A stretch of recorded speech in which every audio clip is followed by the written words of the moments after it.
sin ver a un juez. Cuando la persona estaba a 100 metros de la frontera y tenía menos de 14 días en el país. ¿Qué hizo Trump en una de sus órdenes ejecutivas? Que extendió ese poder extraordinario a que aplique a personas que tienen hasta 2 años en el país. Oigan la diferencia de 14 días a 2 años y que lo puedan utilizar ese poder en todo el territorio americano. O sea, no hay una restricción geográfica ahora mismo. Esto ha cambiado el juego en gran parte porque todo el que tiene menos de 2 años en el país y es detenido por un oficial de inmigración, ya no tiene la protección del debido proceso, ¿no? De ver a un juez y ver si tiene opciones para quedarse en el país. Es tanto así que ahora uno le aconseja a las personas que no tienen documentos, que si tienen más de 2 años en el país, que carguen pruebas de que tienen más de 2 años en el país para poder lograr conseguir tener el debido proceso.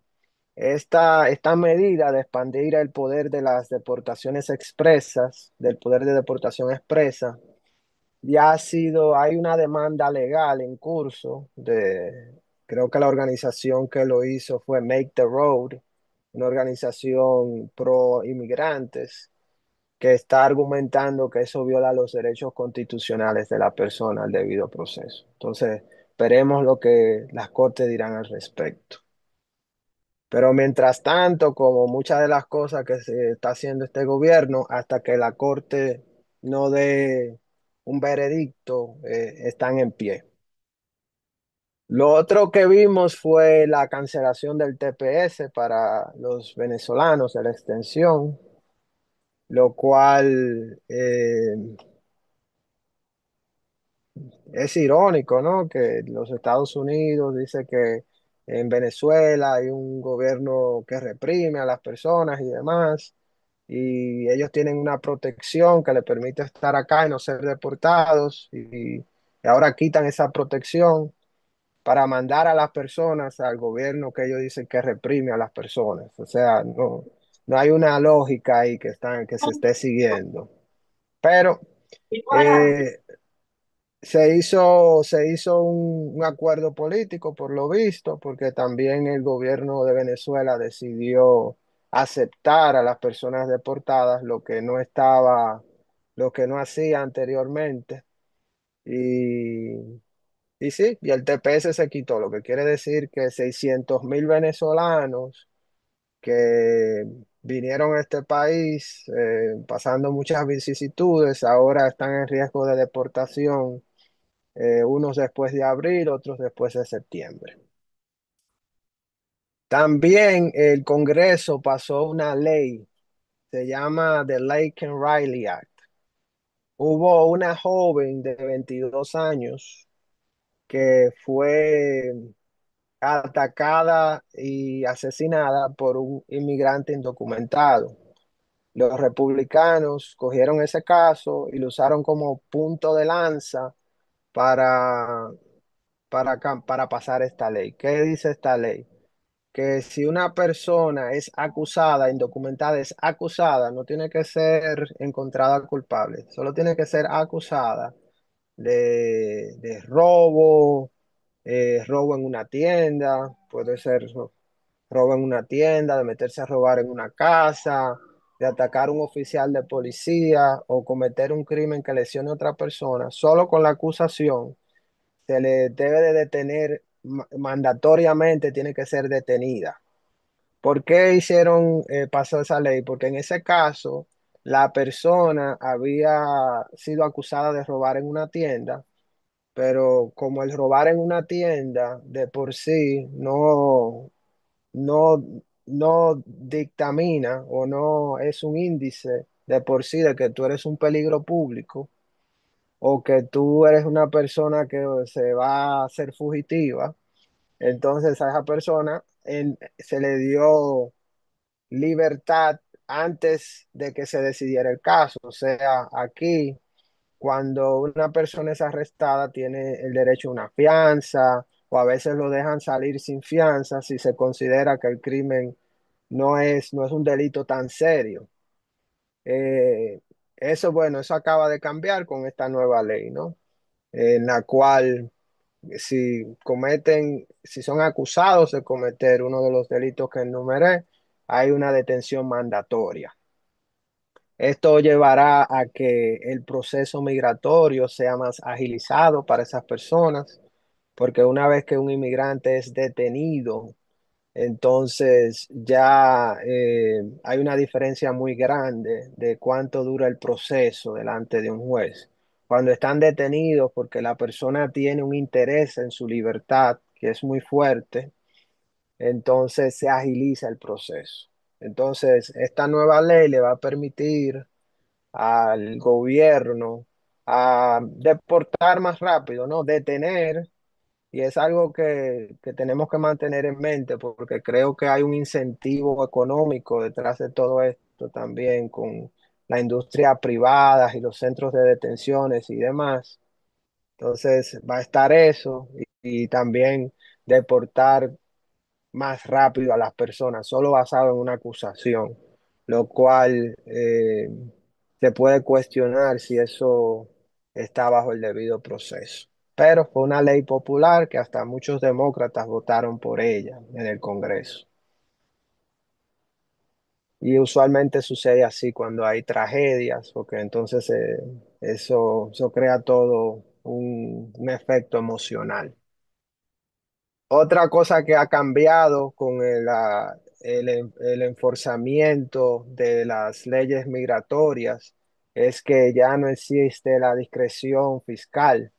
Nosotros, los abogados defensores de inmigrantes, si teníamos un caso en el cual tal vez la persona no calificaba para regularizarse de por sí, pero había una situación humanitaria de por medio, nosotros podíamos traer esa situación humanitaria a colación y hablar con el fiscal y tratar de ver si se desestimaba el caso en contra de la persona como una medida humanitaria, ¿no? Y le pudiera dar muchos ejemplos, ¿no?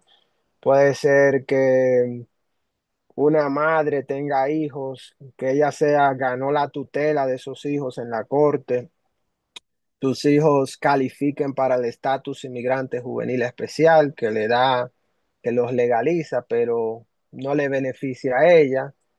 Y uno pedía, por ejemplo, que se desestime el caso en contra de ella, una vez que uno enseñaba que ella no, que ella estaba a cargo de esos jóvenes que tienen un estatus ahora en los Estados Unidos, que es una persona que está empleada, que es una persona que no tiene delitos criminales y, y usualmente se podía tener esa conversación y muchas veces lo consideraban si estaban las condiciones y el arraigo. Esa vía de comunicación ya está cerrada. Ahora mismo el directivo que tienen los fiscales de inmigración es de llevar todos los casos hasta su causa final. O sea, claramente se está tratando de deportar la mayor cantidad de personas posibles, independientemente de cuál sea la situación. Otra cosa que hemos visto es un incremento en las redadas migratorias. Ha habido un enfoque en tratar de buscar a personas que hayan sido encontradas culpables de delitos, pero no exclusivamente.